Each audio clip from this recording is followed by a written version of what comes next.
नमस्कार, आप देख रहे हैं दिल्ली न्यूज़ दर्पण।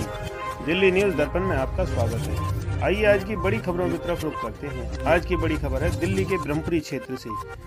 ब्रह्मपुरी क्षेत्र में मौनी बाबा मंदिर प्रांगण क्षेत्र में पुलिस प्रशासन ने नहीं करने दी एक जनमानस की बैठक। यह बैठक गली नंबर 12 में बन रही मस्जिद मंदिर विवाद को लेकर होने वाली थी, जिसमें सभी क्षेत्र के गणमान्य व्यक्ति एवं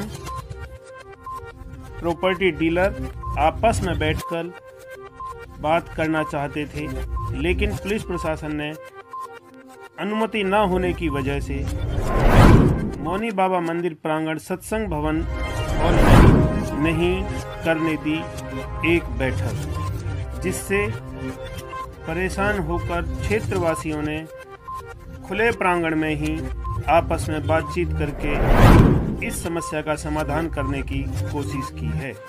आइए सीधे रुख करते हैं, आपको दिखाते हैं कि मंदिर प्रांगण क्षेत्र में आपस में विचार विमर्श किस प्रकार किया गया। यहाँ पे जितने भी राजनीतिक विधायक आ रहे हैं, यहाँ पे कुछ भी कर रहे हैं, वो केवल 4 दिन आएंगे। ये लड़ाई आपको स्वयं लड़नी पड़ेगी। जो ब्रह्मपुरी के निवासी हैं, गली नंबर 12, 13, जितने भी लोग निवासी यहाँ खड़े हैं ब्रह्मपुरी के, अधिकतर वही हैं। ये लड़ाई आपको स्वयं लड़नी पड़ेगी। कोई भगवान अवतार लेने वाला नहीं है, कोई कल की अवतार नहीं होने वाला है, कोई किसी आपको कोई श्री राम जी धनुष लेके नहीं आने वाले हैं, कोई माता जी यहाँ तलवार लेके नहीं आने वाली है। स्वयं आपको लड़ाई लड़नी पड़ेगी। लड़ाई किससे लड़नी है? हम ये एक बार भी हम किसी ने कहते कि जाकर आप हिंसा फैलाइए, किसी दूसरे समुदाय से लड़ रही है। हमारी 3 समस्याएं हैं। एक तो हमारा पलायन, दूसरा हमारे घरों से जाती लड़कियां, और तीसरा हमारा छिनते रोजगार। इन तीनों समस्याओं का जो मेन पॉइंट हमारा, हम ही जिम्मेदार है उसके। मकान बेचने वाला हिंदू, मकान बिकवाने वाला हिंदू है।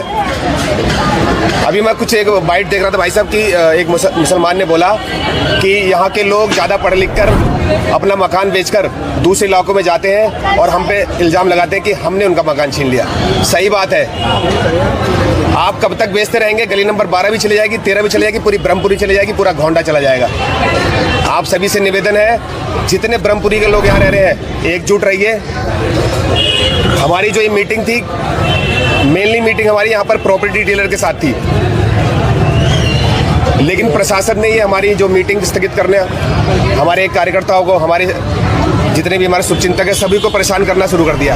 रात के 2:30 बजे, रमजान में रात के 2:30 बजे वो हमारे घरों पर पत्थर फेंक के आ रहे हैं। आप उनके खिलाफ कार्रवाई नहीं कर पा रहे हैं, लेकिन अगर हम बैठक करने लगे तो हमारे सत्संग भवन जहां हमारा मीटिंग हो रही थी, आपने ताला लगा दिया। हमारे चारों गेट बंद कर दिए गए। बाहर गेट बंद है, पब्लिक आ रही है। हमारी पब्लिक यहाँ पर हजारों पब्लिक वापस लौटा दिया आपने कि यहाँ कुछ नहीं हो रहा। तो ये किसकी नाकामी है? ये हमारी नाकामी है।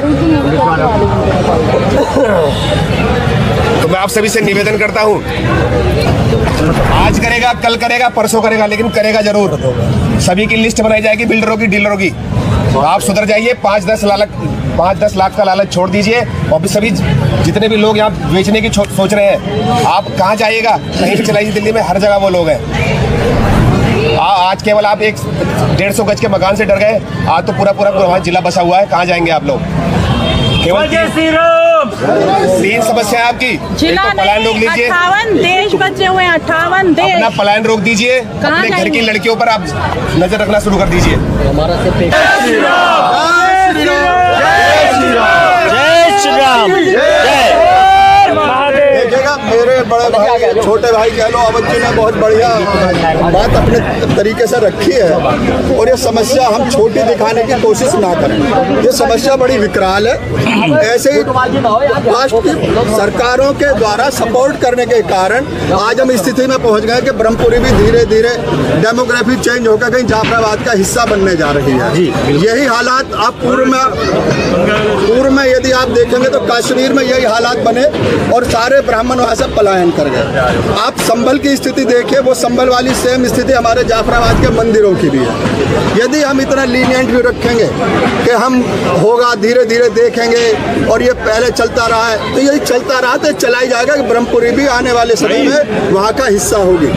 जहाँ तक लोकल लोगों की बात है, तो लोकल लोग वास्तव में ही बहुत घबराए हुए हैं और शायद आज इस मीटिंग में भी कम ही लोग हैं जो उस गली से इफेक्टेड हैं, लेकिन हमें उनका भरपूर रूप से सहयोग देना है और पीछे नहीं हटना है। तब तक हम संगठन के लोग साथ नहीं होंगे तो लोकल लोग उनको फेस नहीं कर पाएंगे, क्योंकि वहाँ क्या है, मनी लॉन्ड्रिंग के द्वारा बहुत सपोर्ट हो रहा है, जबकि हिंदू निरंतर धीरे धीरे काम, उद्योग और धंधों के कारण गरीबी की तरफ बढ़ रहा है। और वहाँ पर पैसा जो विदेशों से आ रहा है वो इसी कार्य में लगा हुआ है कि कैसे कैसे हिंदू यहाँ से पलायन करें। और धीरे धीरे डेमोग्राफी तो चेंज हो गई है कि आज हम इस स्थिति में पहुँच गए हैं कि हम अपना जनप्रतिनिधि हिंदू नहीं बना सकते। बड़ा मुश्किल काम है। तो मैं संगठन से, बाहर से आए हुए लोगों से रिक्वेस्ट करूँगा कि हमें भविष्य में भी ऐसे ही सपोर्ट करें ब्रह्मपुरी को, नहीं तो ये भी धीरे धीरे खत्म हो जाएगी। धन्यवाद। एक छोटा सा विषय और है, यहाँ का विधायक मान लो मुसलमान है तो देखो तो निकाल देगा यहाँ से, इसकी जिम्मेदारी भी है। बिल्कुल बिल्कुल। वो हमारा विधायक है, जो यहाँ उनका विधायक है। वो विधायक किसी पार्टी का हो,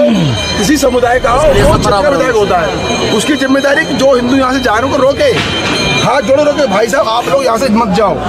जरूरी नहीं कि आप अगर हिंदू नहीं हो तो हिंदू पलायन करने मजबूर कर दोगे।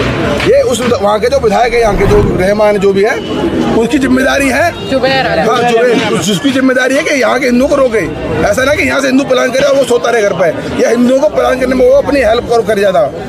वो तो सपोर्ट ही करेगा जी। हिंदुओं का इतना खौफ है प्रशासन पर भी और सब पर कि मात्र छोटी बैठक थी, क्षेत्रीय लोगों की बैठक थी, उसके भय से ही यहाँ पर डीसीपी साहब आगे खड़े हुए हैं, सैकड़ों पुलिस खड़ी है यहाँ पर। केवल इतना भय है, मैं कह रहा हूँ हम लोगों का भी, और हम कुछ कर नहीं रहे तब, और करें तो क्या होगा, सोचो मेरे, हम कुछ करें तब क्या होगा। यहाँ छोटी बैठक थी, यहाँ पर क्षेत्र के लोगों की बैठक थी, कोई बाहर से नहीं बुलाया गया, कोई संगठन नहीं था, केवल समाज के लोग जो यहाँ रहते हैं आसपास, जो पलायन कर रहे हैं कि भाई पलायन मत करो, यहाँ से पलायन हो सकता नहीं है, पलायन करके कहाँ तक जाओगे, ये विषय था। उनको समझाना था, बैठना था। अभी रोजे आने वाले, रोज चल रहे हैं, रमजान चल रहा है, अभी हमारी होली आने वाली है, विवाद ना हो, अब संघर्ष ना हो, इसलिए बैठक रखी गई थी। प्रशासन को भय इतना है कि पता नहीं हम लोग यहाँ गोली चलाने वाले हैं, और रात को 2 बजे तक 12 बजे तक आकर के हम लोगों को कह रहे हैं मतलब इससे डीट करो मैसेज को। घर कहने पर हम बैठ डीट तो नहीं करेंगे, पर ठीक है आपको दिक्कत है एक मैसेज भेज देते हैं, लेकिन जो लोग आएंगे वो कहाँ जाएंगे। भाई हमने भेजा 1000 लोगों को मैसेज, या 1000 लोग आने वाले क्षेत्र के, और हमने मैसेज मना किया 100 लोगों को, तो 900 लोग तो आएंगे ना जी। लेकिन फिर भी ठीक है, जो लोग आए काफ़ी हैं। मैं कह रहा हूँ हमने वो मैसेज, इसलिए हम लोग यहाँ उपस्थित हैं कि बैठक हो, क्षेत्र के लोग आए, बाहर के लोग नहीं, यहाँ पर कोई विदेश से नहीं आया है, कोई दिल्ली इस क्षेत्र के बाहर से भी नहीं कोई आया, सब लोकल यहीं के हैं। सबका कहना यही है कि भाई साहब किसी भी हालत में किसी प्रकार से अपना मकान किसी को मत बेचो, यहाँ रहो, यहाँ पैदा हुए हो, यहीं मरना है आपको। निष्कर्ष तो निकला। सबसे पहले तो मैं धन्यवाद करना चाहूँगा पुलिस प्रशासन का। ये बैठक इतनी बड़ी हो नहीं, जितनी बड़ी हो गई। वैसे ये रमा गांधी इसको नेगेटिव ना लिया जाए, ये बहुत ही अच्छा रहा कि वायरल हुई, पुलिस प्रशासन पीछे रहा, हमारे डराया धमकाया समझाया जो भी व्हाटएवर। लेकिन जो आज बैठक है इसका निष्कर्ष इतना ही है, हम हाथ जोड़कर निवेदन करते हैं अपने क्षेत्र के सभी प्रॉपर डीलर से, जैसा कि हमारे भाई अमित सिंह जी ने बोला कि कृपया करके किसी भी हिंदू समाज के घर को, किसी भी दूसरे पक्ष के समाज को देखने का प्रयास भी ना करे, नहीं तो उन्होंने चेतावनी दी है कि बजरंग दल अपने तरीके से फिर उनके एक्शन लेगा, क्योंकि बहुत हो गया बर्दाश्त। हम लोग ही बिक रहे हैं, हम लोग ही बिकवा रहे हैं। अपने समाज को बचा के रखना, अरे हम तो डर कर भागने वाले हैं ही नहीं, लेकिन जिस प्रकार से समाज बढ़ता जा रहा है, और ये उद्दंडी लोग हैं, हम शांतिप्रिय लोग हैं। आज भी बैठक बड़ी शांतिप्रिय होने वाली थी, और पता नहीं कहाँ से इनको जानकारी मिलती है प्रशासन को, इन्होंने ताला लगवा दिया, बाहर गेट बंद करा दिए, हम लोगों को मना करेगा और बोल रहे स्थगित कर दो। कैसे स्थगित कर दे? क्या हमारे समाज पे संकट आएगा और हम नहीं बोलेंगे? देखिए, डराना धमकाना या कोई कोएर्सिव एक्शन लेना इसका हल नहीं है। इसका हल तो आपसी बातचीत से ही निकल पाएगा। हमारी जो मेन मांग है वो यही है कि इलाके के जो विधायक हैं वो आएं और यहाँ के लोगों से मिलें, उनकी समस्या को समझें। क्योंकि देखिए, अननेसेसरीली जब 13 नंबर में मस्जिद का गेट है तो 12 में खोलने की कोई आवश्यकता मुझे नहीं लगती है ना। और जिस चीज़ को सौहार्दपूर्ण तरीके से बातचीत करके सुलझाया जा सकता है, उसके लिए हमें भी प्रदर्शन करने की कोई आवश्यकता नहीं है। तो हमारी यही मांग रहेगी कि इलाके के जो विधायक हैं वो आएँ, इलाके के लोग